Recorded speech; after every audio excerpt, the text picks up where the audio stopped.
Semiconductors have become a powerful point of contention over the past years because of two reasons. First, economics. It is now a great business, high demand and great profitability. But more importantly, it is also strategic. Semiconductors are the basic building block of not just our iPhones and personal computers, it is essential for the modern financial systems, satellite systems, 5G networks, and crucially, weapon systems. This is why the industry is in such a dilemma today, possibly being torn into two, one in the United States and its allies, and one in China. This shift is even more critical for countries because it's simultaneously an opportunity and a risk. Today, I want to explore one country's action towards this shift, the re-emergence of the semiconductor industry in Singapore.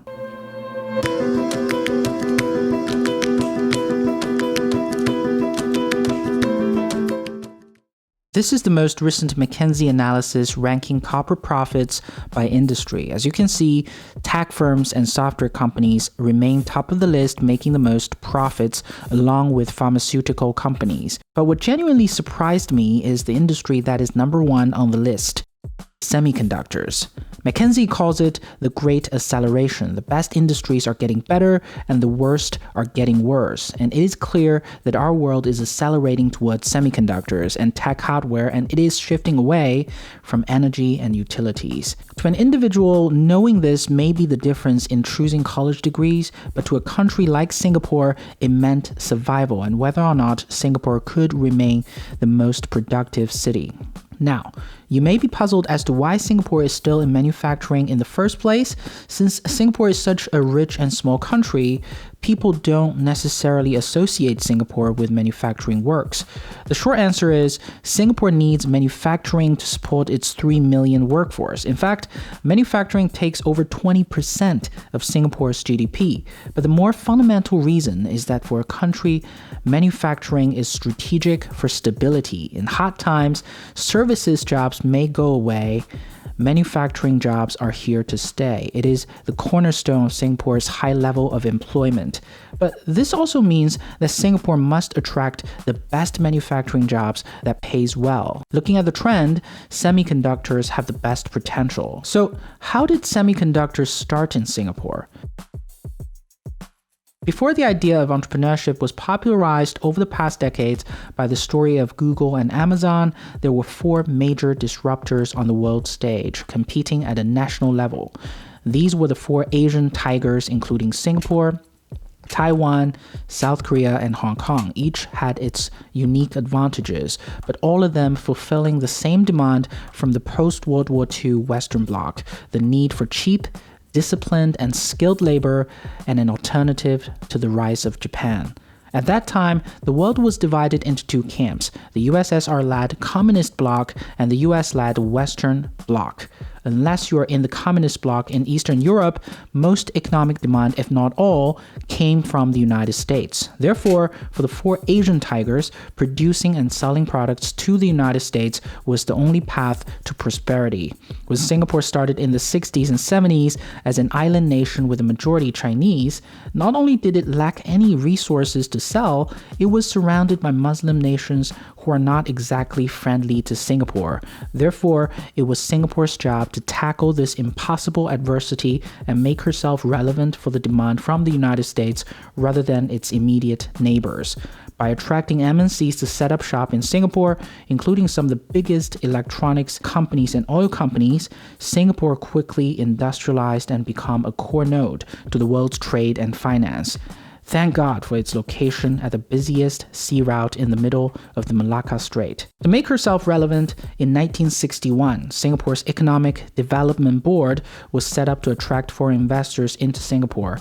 They were essentially evangelists for Singapore's economy, going around the world pitching Singapore to MNC executives who are looking to increase their profits. The great selling point of Singapore were its disciplined, efficient, and well-trained labor, its tax incentives for MNCs, and its location as a critical sea hub. Back then, in the context of decolonization, Singapore had a lonely path. It's hard for us to understand now because everyone wants a Microsoft or an Amazon. in their country, but for governments in the 60s, Western companies were seen as imperialist stooges setting up shop in developing countries to extract local resources, including its people. Singapore's lack of choices became its strength. By the 1980s, Singapore and the Four Asian Tigers' success has caught people's attention. It has attracted companies like Intel, Apple, IBM, ExxonMobil, and so on to invest in local industries, and they made tons of money. During the last 4 decades of the 20th century, Singapore's economic growth was at an average 6%, 10%, 7.3%, and 8% per year, respectively, pushing it past developed country status. The journey to make chips begins after many years of building electronic devices for IBM and Intel. In 1987, Singapore's chartered semiconductor manufacturing was established, funded by ST Engineering, which is fully owned by Temasek, a sovereign wealth fund. It was a great initiative. Founded in the same year as TSMC, CSM became a formidable player in the foundry business. It is important to note that the foundry model was a bold approach to a new era, and CSM was one of the pioneering companies. Most companies in the chips industry up until 1990s were integrated device manufacturers. They do everything themselves, from design to manufacturing to testing. CSM and TSMC were the first few companies who saw the potential in specializing in chip fabrication and launched their whole business on this idea. And they were right. The foundry plus fabless model created a new breed of fabless chip designers like Qualcomm and NVIDIA who specialized in chip design. By the year 2004, Singapore had claimed 2 positions in the top 10 chips foundries. CSM is behind only TSMC and UMC. Singapore's SSMC was also the number 6 on the list. 3 out of the 4 Asian tigers benefited from this semiconductor boom. Samsung of South Korea, TSMC of Taiwan, and CSM of Singapore. But here is the unspoken rule of the industry. Gradual migration of labor-intensive fabrication out of the United States to Asia is okay, but the United States must keep the capital-intensive and highly profitable segment within the United States. This shaped the current landscape of the chips industry as seen in this graph.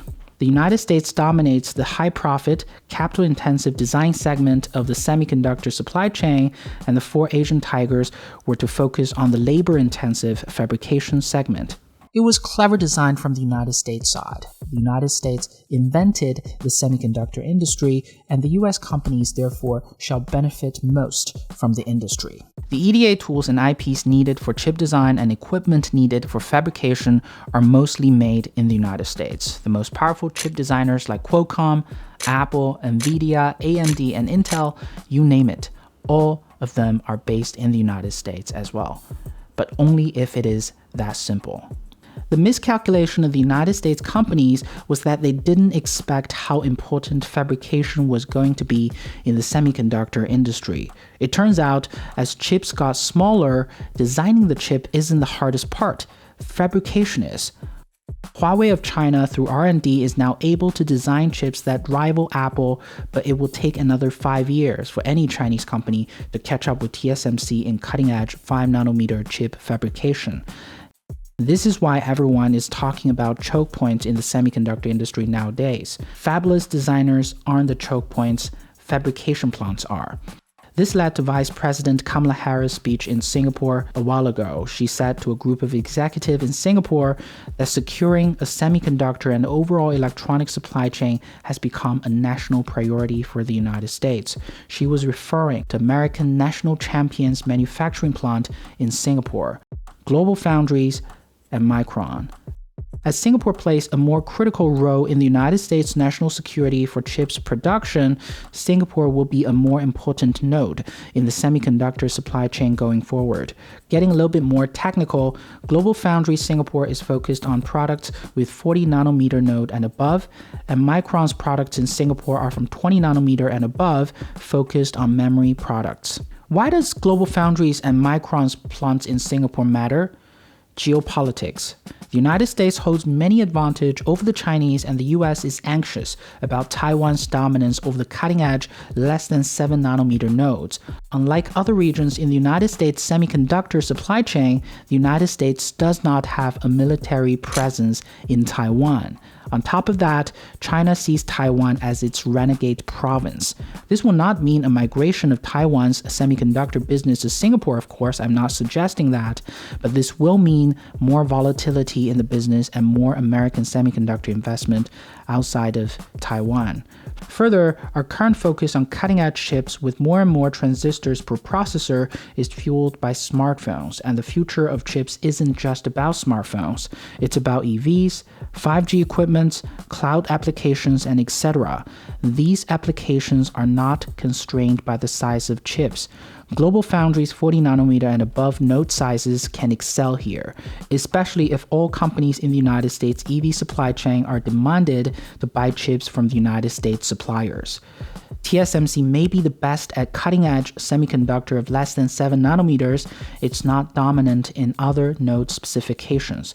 Chinese company's current bid to acquire Newport Wafer Fab in South Wales shows exactly that. If you take a look at NWF's node sizes, its capability is in the 180nm and above category, focused on auto applications. This is Singapore's second shot at semiconductors after CSM was sold in 2009, at least to the American semiconductor supply chain competing on a higher node size category. CSM was one of the world's most powerful semiconductor fabs in 2004, but it was sold to Global Foundries in 2009, effectively exiting the semiconductor market for Singapore. Though that ends Singapore's ownership of semiconductor companies, Singapore's stake in the chips supply chain did not diminish. Global Foundries made CSM even greater than before. In 2020, Global Foundries has 1/3 of its employees hired in Singapore, providing thousands of tech jobs for Singapore's economy. And in July 2021, Global Foundries announced a $4 billion commitment. This will enable Singapore to become an important node in the semiconductor supply chain. As seen here, no one other than TSMC and Samsung is able to support huge investment into 5nm chip R&D. Over the decades of consolidation in the semiconductor market, companies in Singapore have exited the cutting-edge fight between Samsung, Intel, and TSMC. Right now, TSMC dominates the below 10nm chip capacity with over 92% of the market share. It is in a different league. And with Global Foundries in Singapore focuses on 40nm process node and above, and the Micron focuses on 20 and above nanometers, we're entering a new era for competition because the applications in the next decades will be more diverse than this decade, and the size constraints will be less important. Think about auto, 5G equipment, cloud equipment. Since China and Taiwan take over 50% of the 40nm and above fabrication market, Global Foundries' Singapore plant is critical for the United States competition with China in this vertical. Making sure that China will not be able to establish its own choke points against the United States auto production would be the key. Thanks so much for watching. This is the end of the video. I have an extended section of this video laying out my 5-point strategy for Singapore's chip development in my newsletter Disrupted in the comment section down below. For those of you who are not aware, Disrupted is my newsletter that covers business disruptions and power.